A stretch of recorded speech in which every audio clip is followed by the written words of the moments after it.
Alright, guys, I'm back. I'm finally back. We're gonna react to Jujutsu Kaisen chapter 194.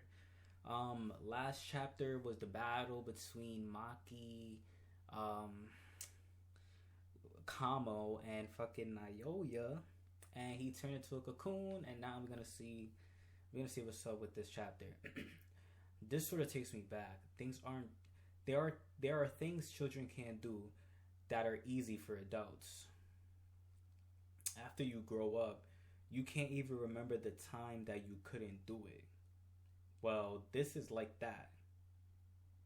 Is okay, I'm assuming Naoya is referring to his evolution and the difference between his evolution now that he's a fucking cursed spirit compared to his old life.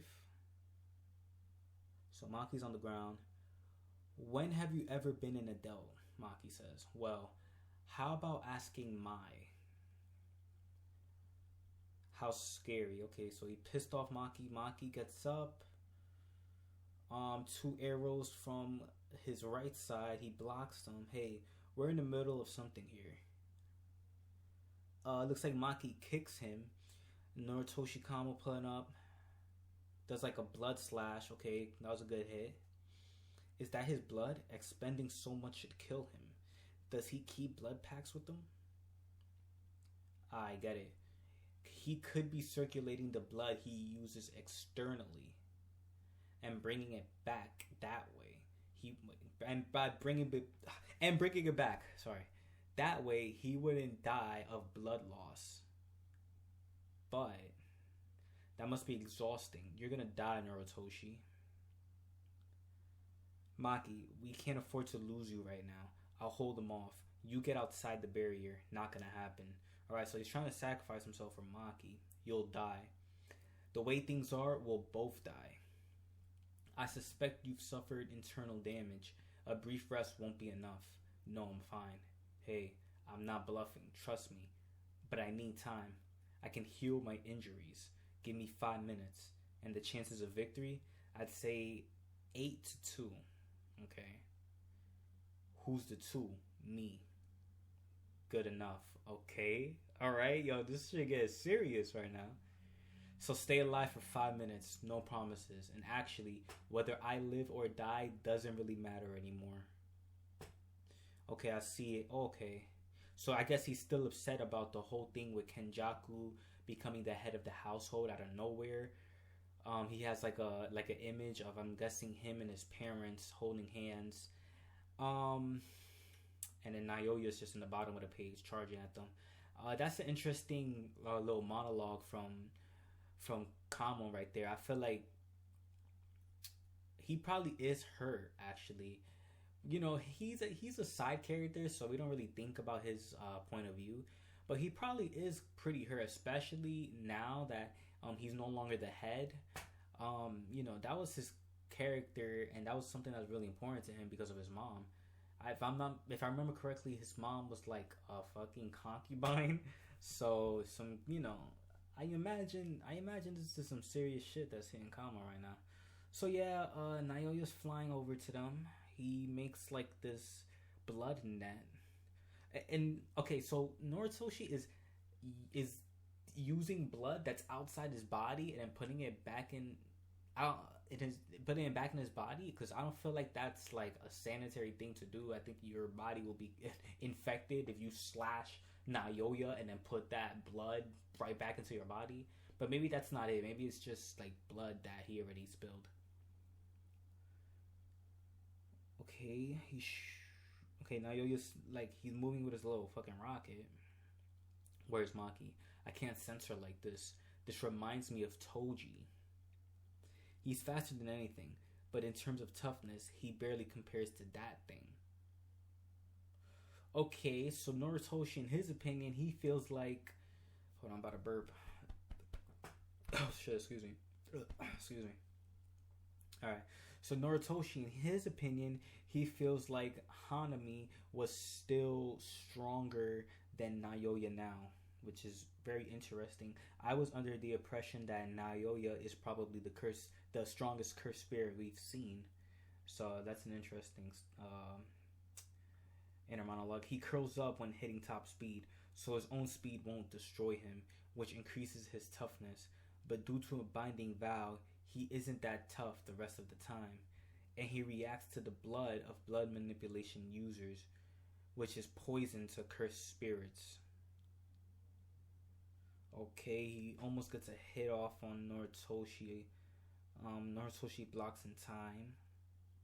Gets another like tackle off on him. Noritoshi grabs Naoya's something and then blows something. He blew blood into my inlet with a dirty move. Naoya seems to think I won't use a big technique because I'm afraid of blood loss. Okay, I think it's like a 50-50 chance and Norotoshi's gonna die, but it looks like he's gonna use piercing blood at point blank range, and it seems like he don't give a fuck if he dies right here. Piercing blood. Point blank range. It's piercing Naoya. What would mother say? Would she chide me for not becoming clan head? I failed to create a place for her in the house, but mother...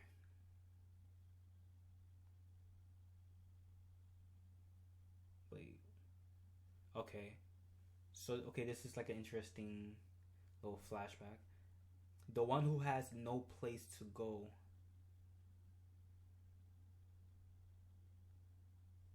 Okay, he gets interrupted by Naoya. He says, you get a prize for effort. So it seems like there's piercing blood still wasn't enough to defeat Naoya.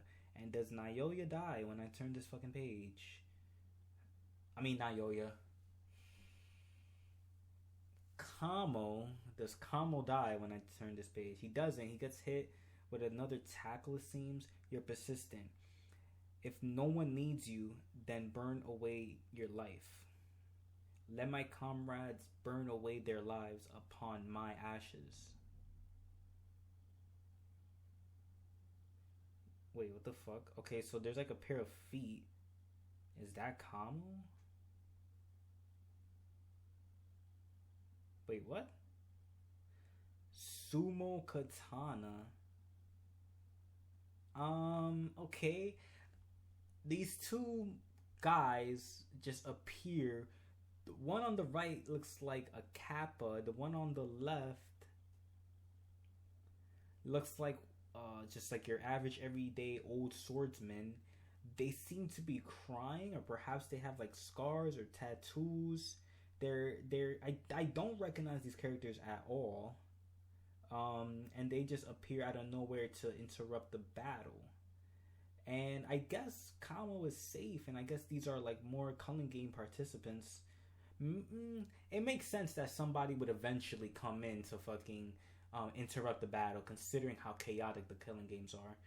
But I mean, there's some interesting character development from Naoya in this chapter. Yo, I did it again.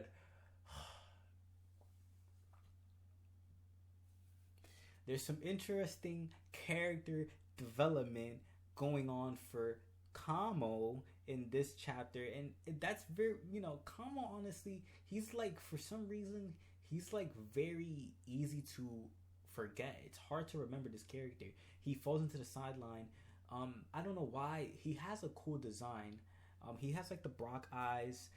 He's cool. He's a cool character. He has a cool ability, but it's just like the way this story was written. It's like such like a coincidence. Like Chozo, he has the same ability as Kamo, blood manipulation. Yet Chozo was way more of a standout character than Kamo was because of the relation to Yuji, who is our main protagonist, and also he just, in my opinion, displayed that ability a lot better, had a lot better of a battle, and had a lot more entertainment, a lot more impact upon the fan base.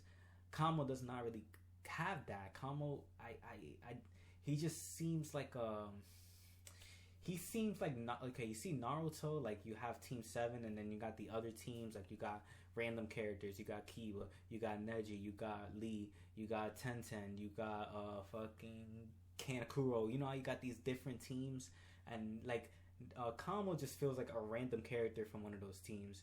So that's kind of how Kamo feels. and he's supposed to be a clan head. So I'm really glad that we're actually getting deeper into his character in this chapter. I think he really needed it. I think it's really awesome that he's about to fight Naoya, who is gotta be special grade curse. It has to be, right? It has to be a special grade curse. I'm about to burp again. I don't know why I be burping when I make these videos, man. Oh shit, my bad. Anyway, all right, next chapter we're gonna see what happens with these two characters. That was a weird ending to that chapter, but let's see.